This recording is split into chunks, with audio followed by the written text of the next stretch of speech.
The call came on a Tuesday afternoon, which is the kind of detail that shouldn't matter, but somehow does. I was in the middle of eating lunch at my desk when my phone rang. A number I didn't recognize, local area code, and I almost let it go to voicemail. I picked up. "Is this Marcus Webb?" The woman on the other end was professional, calm, the kind of voice that belongs to a call center or a branch desk. I said yes. "I'm calling from Meridian Federal Bank. I need to verify your identity before we go any further. Can you confirm your date of birth for me?" I gave it to her. "And the last four of your social?" I gave her that too. I was already thinking it was a scam, already composing the part where I told her I'd be hanging up now. "Thank you, Mr. Webb. I'm calling about account number, ending in 7741. There's been some unusual activity, and we'd like you to come in at your earliest convenience." I told her I didn't have an account with Meridian Federal. I'd never even heard of Meridian Federal. There was a short pause on her end. "Sir, I'm looking at the account right now. It was opened 11 years ago. The name on the account is yours. The social security number matches. The date of birth matches." I didn't say anything for a second. "Sir, I'm here," I said. "I'm telling you, I've never opened an account at your bank." She didn't argue with me. She just asked again, politely, if I could come in. I sat there after I hung up with my lunch getting cold in front of me, and the account number she'd read me still sitting in my head, 7,741, attached to 11 years I couldn't account for. I got home that evening and pulled up my credit report before I'd even taken my jacket off. I hadn't checked it in over a year, maybe longer. My financial life was simple enough that I didn't think about it much. One checking account, one savings, both at the same credit union I'd used since college. I paid my bills on time. I didn't carry much debt. There was nothing to watch. The Meridian Federal account was right there on the screen. A savings account, opened when I was 17 years old. The branch listed was about 40 minutes from my apartment, in a part of the city I almost never went to. 11 years of account history sitting under my name and my social security number, and I had never once seen a statement, never received a card, never signed anything I could remember. I sat with that for a while. 17 years old. I was a junior in high school at 17. I didn't have a job. I didn't have a car. I barely had a reason to go 40 minutes in any direction. I called my mother first, because that's what I do when something doesn't make sense. She's steady, usually the kind of person who thinks before she talks. She listened to the whole thing, and when I finished, she said she didn't know anything about it, that it didn't ring any bells at all. Then she said, "You should call your father." It was quick, not dismissive exactly, but quick, like the sentence had already been waiting, and she just needed me to give her the opening. I noticed it. I didn't say anything about it, but I noticed it. I called my father. He picked up on the second ring, which was normal for him. My father has always been the kind of man who answers the phone like he's been expecting it. I walked him through the whole thing. The call from the bank, the account number, the credit report, the date it was opened. I gave him every detail I had. He listened without interrupting. When I finished, he said, "It's probably just an error. Don't worry about it. I'll look into it." Calm, smooth, the voice he used when he was wrapping something up. I waited for the follow-up. "The bank's name?" I said. "Meridian Federal. Have you heard of it?" "Nothing." "The branch location?" "Nothing." "The account number?" He didn't ask for any of it. My father had just been told that a savings account had been opened in his son's name since that son was 17 years old, and he didn't ask a single question about it. He told me not to worry about it and said he'd look into it, and I said okay, and we hung up. I stared at my credit report for a long time after that. I drove to the branch the next morning.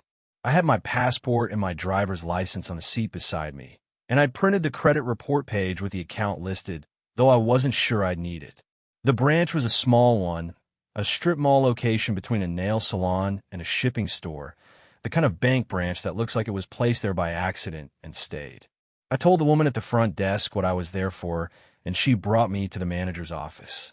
The manager was a woman in her 40s, patient and methodical, the kind of person who has handled uncomfortable situations enough times that she doesn't show much when another one walks in. She verified my identity against both IDs, cross-referenced my social, and pulled up the account. She turned the screen so I could see part of it, not all of it, and started walking me through what she could share. 11 years of consistent deposits. Monthly, almost without exception. The amounts ranged, sometimes $1,400, sometimes closer to $2,200, but they came in regularly, like a paycheck or a scheduled transfer. The withdrawals were different. Irregular. Lump sums pulled every few months. $8,000, $12,000, once almost $15,000. The current balance sitting at just over $6,000, which meant whatever had been flowing in had been flowing back out almost as fast. I asked who had access to the account besides me. She said there was a secondary authorized user listed. She couldn't give me the name without that person's consent, but she confirmed it was designated as a family member in the original account paperwork. Then she said something that I already knew but needed to hear from someone else. I was 17 when the account was opened. A minor, which meant someone had to co-sign. Someone had sat in a chair in this building, or one like it, and put their name on a document next to mine when I was 17 years old and had no idea any of this was happening. I asked to see the original signature card. She said she'd need to request it from their records department. A few business days, she said. She was sorry she couldn't get it faster. What she could do right now, she said, was print me a full transaction summary. The printer behind her ran for a long time. She handed me 18 pages, stapled in the top left corner, and I sat in the parking lot of that strip mall and looked at over a decade of money moving in and out of an account with my name on it. The deposits were consistent, almost clinical. The withdrawals left almost nothing behind each time, like someone who understood exactly how much to take and when. I didn't know yet where the money was coming from. I didn't know where it went when it left. But I was holding 18 pages of evidence that someone had known both of those things for 11 years, and that person had told me the night before not to worry about it. I called my father that afternoon with the transaction summary on the kitchen table in front of me. He picked up the same way he always does, second ring, ready. I didn't ease into it. I read him 3 deposits directly off the first page, the amounts, the dates, the intervals between them. I asked him to explain what I was looking at. He went quiet. Not long, maybe 5 or 6 seconds, but for my father that was unusual. He always had the next sentence ready. That account, he said, was a college fund. I set it up when you were young, and I honestly forgot to close it. It's been sitting there. I told him I paid for college myself. Student loans, a part-time job, the whole thing. He knew that because he was there for every conversation about it. He said he meant to use it, but things got complicated. I asked about the withdrawals. $12,000 in September of one year, $8,000 in March of the next.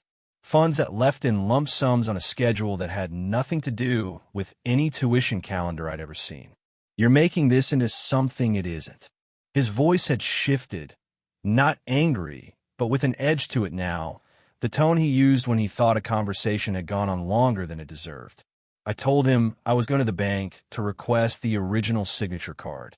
He said that was up to me, and we left it there. I called Marcus that evening. Marcus is 2 years older than me, closer to my father in the way that sometimes happens with firstborns. He worked in Gerald's old business network after college, stayed in the orbit. I asked him straight. Had Dad ever set up a bank account for him that he didn't know about?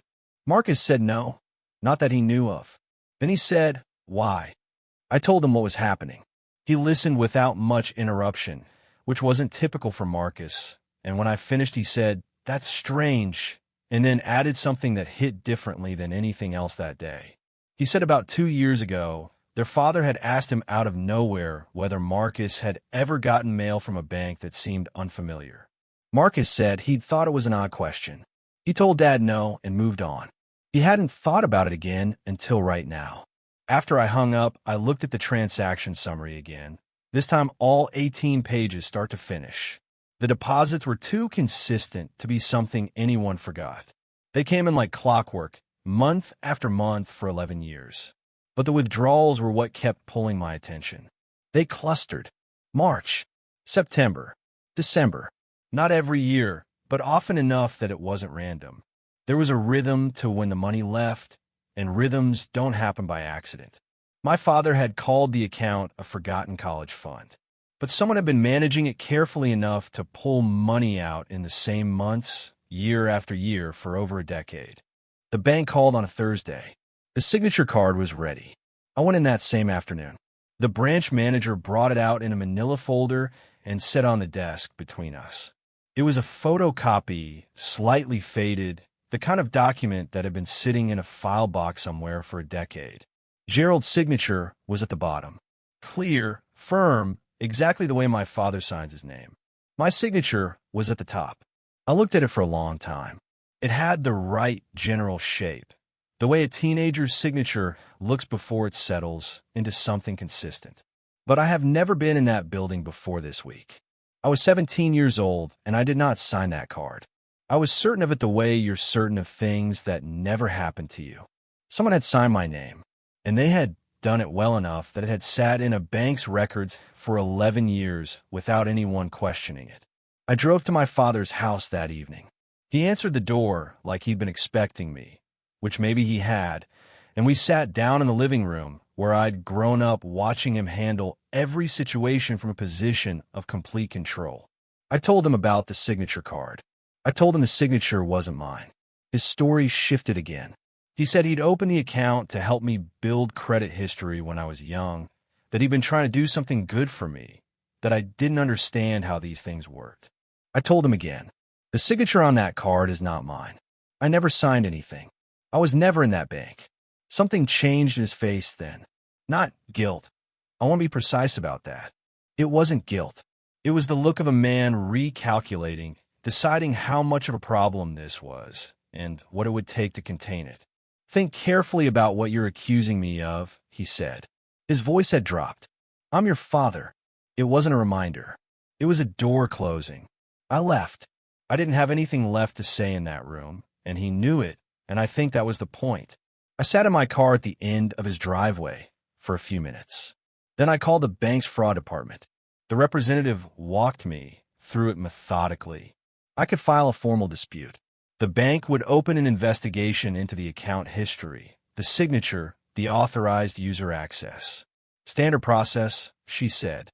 Then she said, if a family member was involved, it would likely trigger a broader investigation. Depending on what that turned up, it could go beyond the bank. I asked her what that meant. She said it could mean a referral to law enforcement. I thanked her and sat there with my phone in my lap and my father's front porch light on 30 feet in front of me, and I thought about what it would mean to make that call official. What would set in motion? What couldn't undo once it started? Marcus knocked on my door on a Saturday morning without calling first. I knew before I opened it that my father had sent him, or at least primed him. Marcus had that look he gets when he's carrying someone else's position into a room and trying to make it sound like his own. He came in, sat down on my couch, and didn't raise his voice once. He said Gerald had made mistakes. He wasn't defending him. He said he just wanted me to think about what I was actually doing here. He said if I filed a formal dispute and it went where it could go, there was no putting it back together afterward. He's 62 years old, Marcus said. What do you actually want to happen here? I noticed the framing. Like I was the one driving this somewhere dangerous. Like I had manufactured a forged signature in 11 years of unexplained transactions. I told Marcus I wanted to understand what the account was for. That was it. That was the whole thing. Marcus said Gerald was willing to close the account and transfer whatever was left to me. He said it like that was a reasonable resolution. He said sometimes families have to absorb things and keep moving. He left about 20 minutes later. I don't think he got what he came for, but I don't think he expected to. My mother called that evening. She'd been crying. I could hear it before she said a word. Gerald had told her everything, she said, or his version of it, and she didn't go into what that version contained. She didn't defend him directly. What she did was ask me to think about what this would do to her.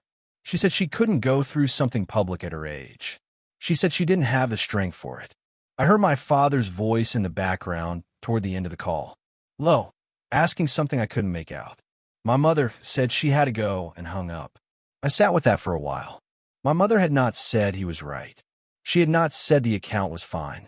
She had just asked me to absorb it, the same way Marcus had, and I understood that somewhere between Gerald's living room and this phone call, a version of events had been constructed and distributed, and I was the last person to receive it. I pulled out the transaction summary that night because I needed something concrete to look at. I'd been through it enough times that I thought I'd seen everything. But I pulled up the county assessor's website and started cross-referencing, and that's when I found it.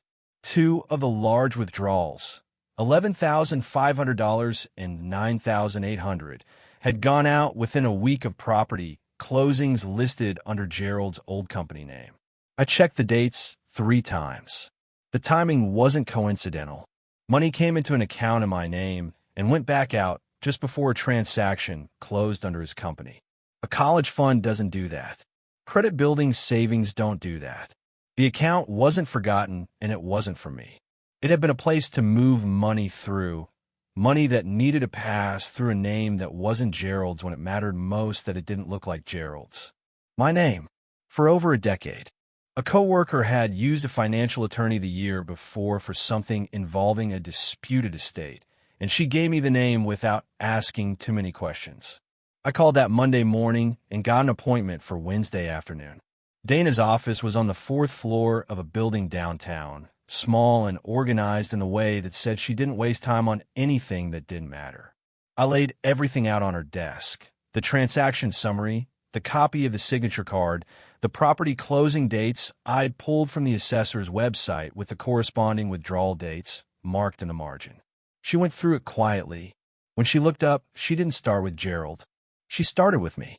She said the account was in my name, had been for 11 years. And while she believed everything I was telling her, belief wasn't the same as legal protection. Until I had documentation formally establishing that I hadn't opened the account and hadn't authorized the activity, I had exposure. She said that clearly and without softening it, which I appreciated. Then she told me what she thought she was looking at: the deposit regularity, the withdrawal amounts, the timing against the property closings. She said it had the shape of structuring, moving money in controlled amounts through an account that created distance from the original source, in a way designed to stay below certain reporting thresholds or obscure tax obligations. She said she couldn't tell me exactly what Gerald had been doing without more documentation, but she could tell me what the pattern looked like to someone who had seen it before. She asked if I wanted to protect myself. I said yes. She said then we needed to move that afternoon. The affidavit was straightforward. I did not open this account.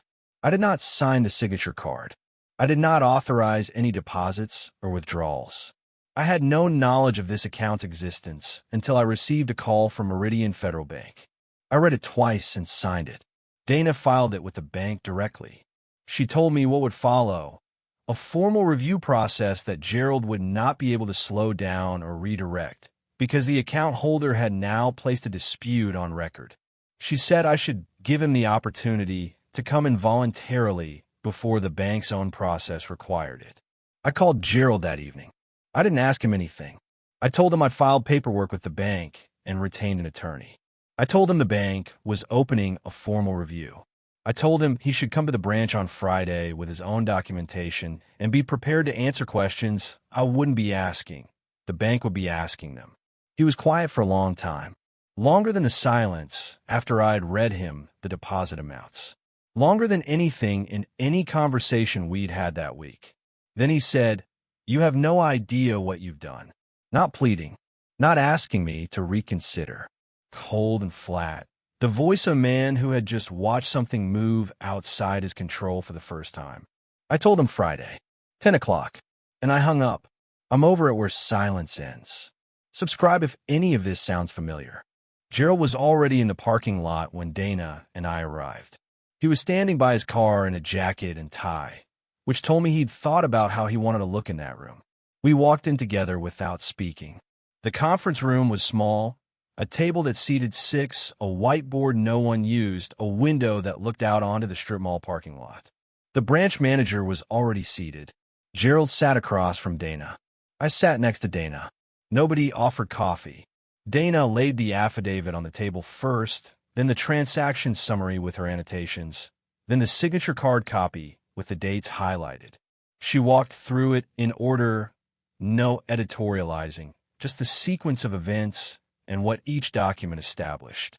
The branch manager followed along with her own copy of the account records. Gerald sat with his hands folded on the table. He looked at the documents when they were referenced and looked at the wall when they weren't. For the first several minutes, he said nothing at all. The branch manager was the one who broke it open. She turned to Gerald and asked him directly whether he had made deposits into and withdrawals from the account.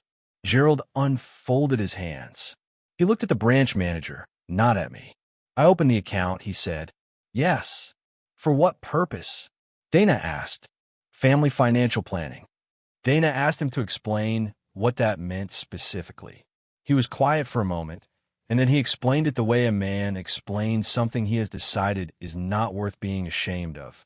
He said he had been moving money between accounts to manage cash flow for property transactions. He said he needed a second name on certain transfers to keep them below reporting thresholds. He said it cleanly, like he was describing a scheduling decision, like the room full of people looking at him was making more of it than it deserved. The account served a purpose, he said. It wasn't complicated. Dana wrote something down and didn't respond to that. I was the one who spoke next. You said I didn't need to worry about it, I said.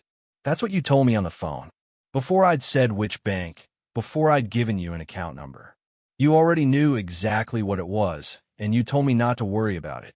Gerald looked at me for the first time since we'd sat down. I didn't steal from you, he said. I never took $1 that was yours. You took my name? I said. You used my identity for 11 years without asking me once. He didn't answer that. He looked back at the branch manager. Dana let the silence sit for a moment, then closed her folder. She said she had what she needed for the record and that she wanted Gerald to understand clearly what was likely to happen next.